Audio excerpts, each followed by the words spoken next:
Okay, so the question came up. How do you write this equation in standard form?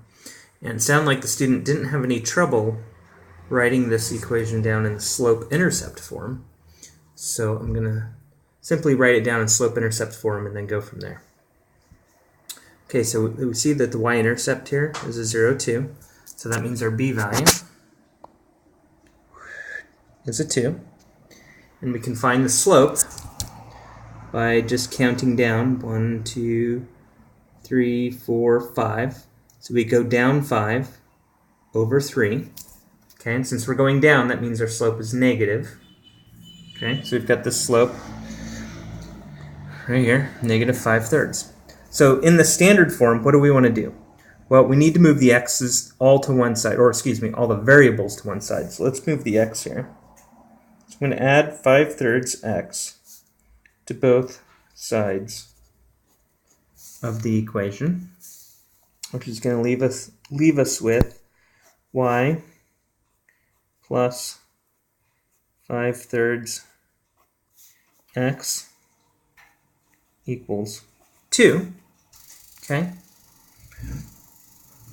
And you could even write this as 5/3 x plus y equals 2. Remember the associative law? Doesn't matter where you write it. You can write the x here, or you can write it over here. It really doesn't matter. Okay? But when we're writing things in this form, we don't like to keep things as a fraction. Okay? So what I want to do is I want to get rid of this fraction. So what I'm going to do is I'm going to multiply both sides of the equation by 3. Right? So whatever I do to one side of the equation is perfectly fine as long as I do the same thing to the other. We then have to distribute the 3 through, and we go, what's 5 times 5/3? Well, remember 3 is a fraction. It's 3 over 1, right? All numbers are fractions. When you multiply fractions together, you multiply the top together, and you multiply the bottom together. So what's 3 times 5? It's 15.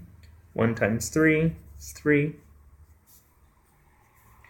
3 times y is 3y.